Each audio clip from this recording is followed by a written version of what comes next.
Sonny, I was just saying to you before, I think it was about 4 years ago I videoed you winning the youth championships. You know that was the same night that Nathan Gorman won? Yeah, I was on England squad with Nathan. Well, yeah, I've been away a couple of times with Nathan. It must have been weird, because if you don't know if you remember Nathan coming out, because it was the last fight, wasn't it? I think it was at 86 kilos then. Yeah, I was probably way on the motorway by then. Well, he was really overweight, and it was like funny. And he come out and you're thinking, this is a bit of a mismatch. And he goes and wipes the floor with the kid and stops him in the second round. Yeah, he always has been a good fighter, Nathan. I remember he was meant to fight in the Three Nations, and he was too. He got on the scales. The other kid got on the scales and pulled out. He said he was too big. Well, do you know? I think there's quite a few of you that have turned over quite young from that generation who won all them. I've filmed a few of you. I think there's about 3 of you now that have turned over and all doing really well. Yeah, I think there's a lot of pro opportunities these days. Like, I'm obviously down at the lightweights, but I've got a good promotional deal, I've got a good management deal, I'm on good money, got good sponsors, so, and I'm sure these other boys do too. That GB is a hard nut to crack, because it's not always just your results. You see loads of boys who beat fighters and then are playing second fiddle to them for one reason or another. And must be frustrating that.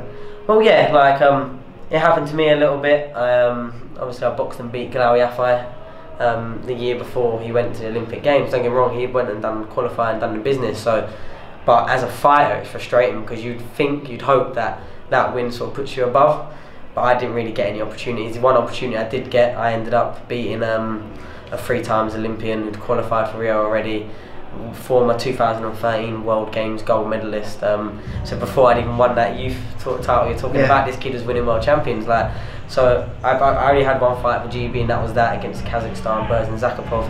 But I showed I can mix it at a level, but I weren't waiting around for another 4 years for another Olympic cycle. Like, I was just very disillusioned with the. Well, how old are you now then? Are you 21 now, are you? 22. 22. Now. So, and what's the connection up here? Because I've seen you up here quite a lot, and yet, is it because you were on the squad with Lyndon? Well, yeah, me and Lyndon go back, probably the ABAs before that actually. My brother was in it, and I think he got to the semi-finals. But yeah, really good mates with Lyndon Zelfa. I train every now and then down Patch Gym, down Conlyhurst. Well, where do you train now then? Because weren't you in Liverpool, or was that your kid? No, that's when that was his ex-bird he was in Liverpool with. But when he was training with Danny Vaughan. Yeah. I've been, since I was 18, I've been based in Sheffield at Still City Gym. Oh, right. Trainer Grant Smith, who also now trains my brother Charlie Edwards. Doesn't Coachman Shelman down there? Yeah, he's based out of our gym. Yeah, good friend of mine now, Jamie Sheldon, has been for the last couple of years. A vital part of the team as well. Just a lovely bloke. You also got a few of the other lads. You got Carl Yousaf, same way. Well, if you were around there, did you know Dave Allen then? I know he's Doncaster way, isn't he? Doncaster, yeah. I know he's still that good win tonight, hasn't he? Yeah, I saw the knockout. It was the right knockout, that, and I think that surprised a few people because he did. Like, I like Dave, and I would always tune into his fights. You can't not like him though. I just maybe the cynic in me thought, well, after his fight against Tony Oak, he didn't seem in the best shape. He took it last minute. You would have thought he'd have a little blowout, and then to just go straight into a proper fight with Nick Webb, who'd given decent fights to your likes of your Fraser Clark, Joe Gracie. What, 12-0, wasn't it? Yeah, and he's a good fighter. I remember watching him, like, I think he was at the Woking gym, if I remember rightly. And he was always big talks about him and Nathan Gorman fighting one another last year. Because he could fight, and like, I think that just really just gave Dave Allen another right foot stop. Like, I think the winner of that is going to probably fight Joe Joyce. I think that's the next reasonable step for the British title or something like that. Well, I just went down and interviewed Dave, and we was chatting, and on the camera he was supposed to be fighting one of our friends, Lee Carter, in just a little, little four round or something. Didn't look like in great shape or anything, but on camera he said, Eddie, phone me if that Nick Webb wants a fight. He said, fit or unfit, I'll beat him. Yeah. He just couldn't do it, had he? Yeah, so fair play to him. I think that's what boxing's about. A lot of people sort of get on into him, why is he not getting in shape, or why is he taking all these fights? Well, one, it's a business, and then he's proved again and again that he's not asked to fight anyone. Well, last time I seen you, I think it was at the arena, and you were carrying a bit of weight then, but you only fought, was it last month, was it? Yeah, I fought just over 3 weeks ago on the Mick Conlon show over in Belfast. my 4th country I've boxed in my 8 pro fights. So I mean, my management team's doing a good job. So where do you think you know, because in your weight division, 8 fights, you probably would be looking to, you know, 22 now, you'd be probably looking to have a real step up. And well, I've been trying to get the fights. It's not for want of trying. We've had fights falling through. The Prince Patel fight being a big one. That was agreed on both sides. He said he would take the fight for the person's offer. Then came back. Is he for real? Do you think? I just don't think he ever really wants to box him. I think he knows they're going to beat him. So for someone that he doesn't rate and he says is shit, he's asked for 25 grand to fight me. So it's like, well, I think that's a compliment. I think I accepted 10 to fight him. I was straight as offered, yeah, that's it. I'll get in there. 10 rounder. Like, but do you? I can't see him. Like you said, he went over to Hungary and he's just padded his record out there, hasn't he? He's got a sponsor that's, you know, sort of ticking him over, paying for his flights, his opponent, his hotels, going over to these, because the journeymen are cheaper to fight over there. Over here, he's going to have to pay at least what, like 2 grand to get the trainer and the opponent over. Or over there, probably chucking them at 350 quid. They're getting in the ring and they're absolute bodies because the kid can't punch for shit and he's stopping them in 20 seconds. Well, yeah, every single journeyman he boxed over here, I know. He was winning by 1 point against Brett Fido. He was struggling. He drew against someone that Charlie won every round and put down, and Paddy Barnes put down. So you can, like, I doubt there's very, very few people. You think it's an easy payday for you, definitely? It's not really the payday. That's why I won't really, because I could definitely, when it got offered to me, I could definitely try and squeeze the lemon out to get a bit more money. But it's not that. It's just an exposure fight, really, just because he's an absolute insufferable bellend. To be honest, like it's not. Don't get me wrong. He can fight to a certain extent. Like he's not the worst in the world. There's definitely worse out there, but he's just a deluded idiot, and I think like. I don't know what he's hoping to achieve. I think he was trying to blag away into... I mean, the interview with Cougar was a little bit embarrassing. I know, I seen your reply straight after. It's just so disrespectful, especially, you know, do you remember when he was on the couch with Bunsey and Barry Jones? And, you know, it was embarrassing, wasn't it? Yeah, like, don't get me wrong. Ego, character, you need these traits in boxing. But I think... He's just very, right measures. Yeah, but he's just very brash. He hasn't backed it up. The reason, obviously, I think he went and his sponsor paid the however many grand, I think 5 grand sanctioning fees for that WBO European title he won, is because he was trying to sneak a shot in the World Boxing Super Series. That's how deluded he is. Like, he came out of that and that's what he was shouting, and it's like, because he would have got in there and got spangled by any of them, any top 50 bantamweight in the world, probably more to 100. But they offer up good money, so you've probably got a good couple of $100 grand to go in it. So that's what they was trying to do. Obviously, that didn't work out, and I think no one's really taking him any seriously. Well, let's forget about him because he's not worth talking about. We've spent too much time on him. You now, obviously, like you say, you're 8-0 now. You've got 3 stoppages on your record.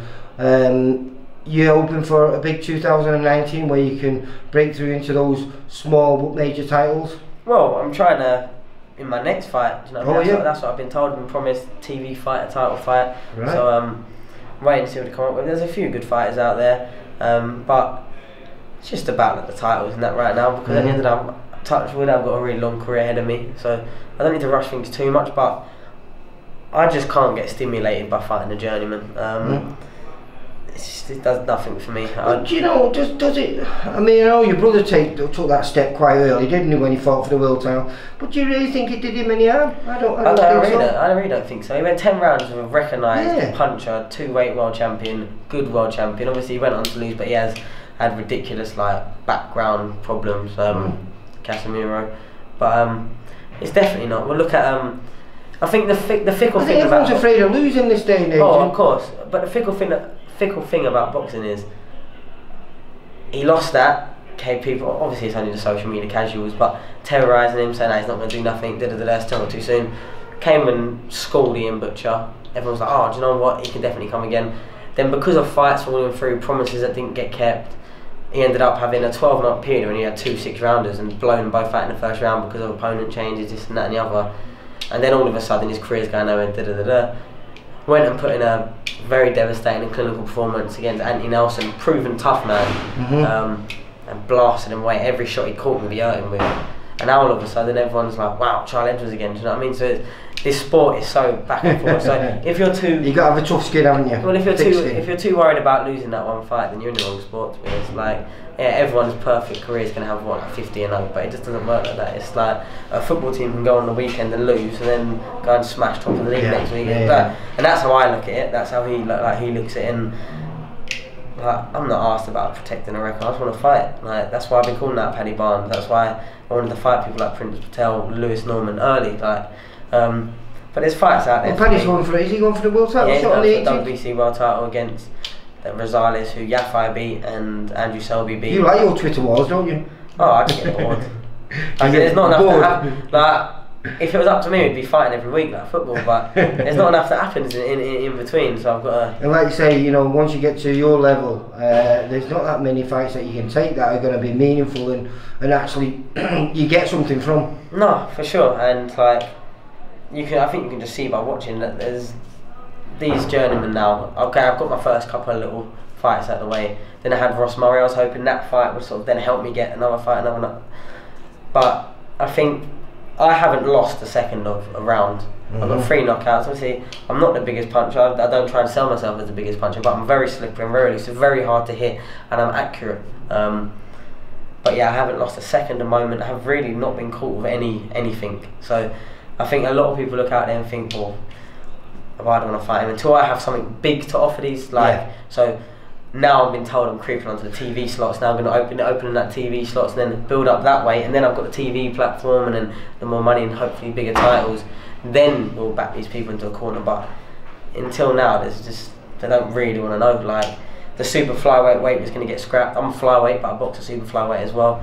The British title wasn't going to get scrapped because out of the top 13 out of like something like 18 fighters, not one of the boxers had fought each other. It's like, it's a load of bollocks. Like, what are you all in this game for? What, just to fight for international titles? Like, come on, it's a joke. Yeah. Like, they're just pussyfooting around, get 16, 17 and 0 and try and blag a world title. But when you do it like that, like, if you can't beat all the people on the way, how are you going to win a world title at the end? Like, you might get a world title shot, but...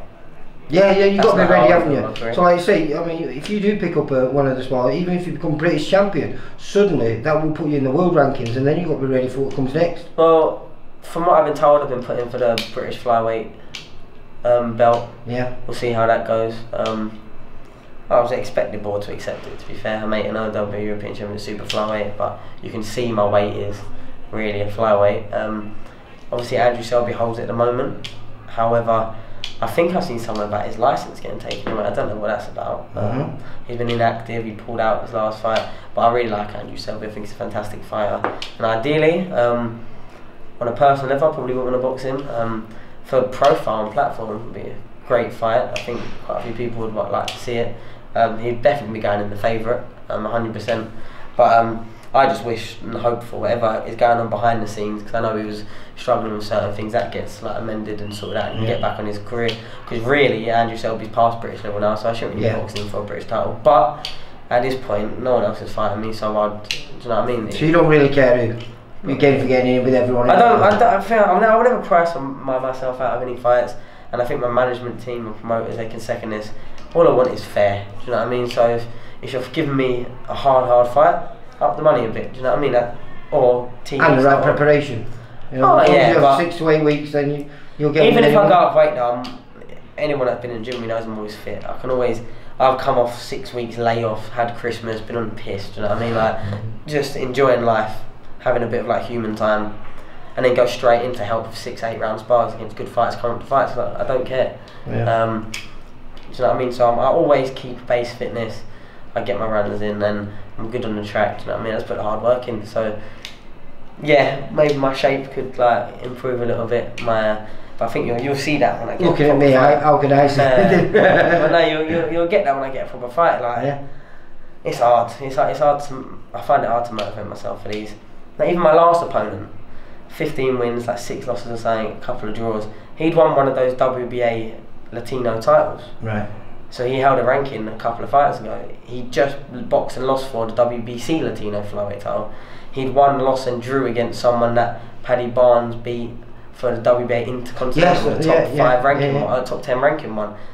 So they're very similar opponents. Obviously, maybe if I was a 3 times Olympian, that same opponent would have been made for a title. So they could have done. But the opponent changed a few weeks out, and I don't turn down opponents. I've not turned down a single opponent. I fought that opponent. We agreed at something like, I don't know, I think it was like 116 pounds for him, and he still turned up about £5 overweight. But I didn't complain, didn't ask for no money, because I get in the ring and fight. Like, I'm not asked. It's just like that, mate. Your postman don't get clapped fucking delivering a post for a door. Do you know what I mean? It's what I do.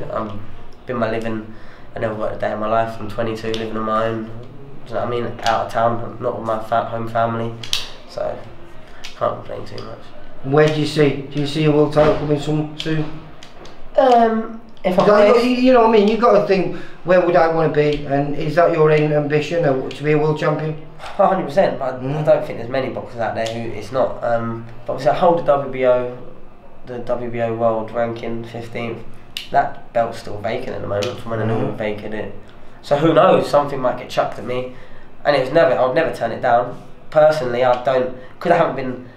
My last fight, 6 rounders, my longest fight. Even though I've been scheduled for like longer and 10 rounders, and because obviously I've stopped them and whatnot. But I'd want to build into the test ideally, but we don't live in an ideal world, do we? So no. If something was chucked at me tomorrow, I'd jump it at both hands. That's just the way I am. I'll tell myself I'm the best in the world, getting in and getting out the ring, whether I win, lose or draw, because too many people, they have that suffer a loss, and it shocks them a bit mentally. But I'm very mentally strong. Well, how did it affect your brother then? Huh? How did it affect your brother? Because that was his first professional loss when he lost for the world title. Boxing wise, do you think you can learn from that if that happened to you? If you got that opportunity, you took it, you fell a little bit short. 100%. But if I had the same opportunities, I would have took it, and I'd take it again. He who dares and all that. But I think it affected him more on a personal level to start with first. Like because of the crap from the... He'd been built up well by Eddie Hearn and thing, and he'd been built up to like... I was there at the arena when he beat our lad, was it Phil Smith? And he stopped him in the 5th round with a beautiful uppercut. But he'd been built up very well, he'd been matched very well, and that was a step too far. So in his mindset, it was a bit like, the whole world's come crashing down, that's it. Like, for a little bit, you know what I mean? But obviously, as soon as he got back in the gym, he got a fight 7 weeks later or something, just a rollover sort of thing, just to get back in it, because he was like, Eddie, I want to get out before Christmas, which he did, to be fair. But boxing wise, I think he's elevated him. I think, and I think you can see that in his performances. And I think now linking up with Grant Smith, my trainer of the last nearly 5 years now, you can always see. He's Grant Smith. He's lad Dalton Smith. Dalton Smith, very he's a good amateur. He was on a real good run of form, and then he busted his hand, and he was out for about 8 months, but he's back on it now. So I think he fought Danny Wright in the semi-finals of 2016. Very good fight, very close fight as well. Very good fight. Dalton fell short. I personally thought Dalton won, but obviously. But isn't he on the GB squad now, Dalton? Dalton is, Danny Wright's pro now, isn't he? Danny Wright's pro now. I think Luke McCormack's got the #1 spot at the moment, but that was definitely aided by his injury. Obviously, I don't know what's in the heads of the GB coaches. Definitely helped that he was out for 8 months, because obviously he couldn't fight Dalton. But there's another 2 years to the Olympic cycle, and obviously Dalton's like family to me. Do you know what I mean? But Luke McCormack's a good friend of mine. Dalton's only young, lad. He was about 21, 22. Yeah, he's younger than me. He was always the year below in the championships and whatnot. Right. Well, Sonny, it's been a pleasure. I don't know what's going to come your way, but wherever it does, I wish you all the best luck, mate. Cheers. Take care. See you around. Nice.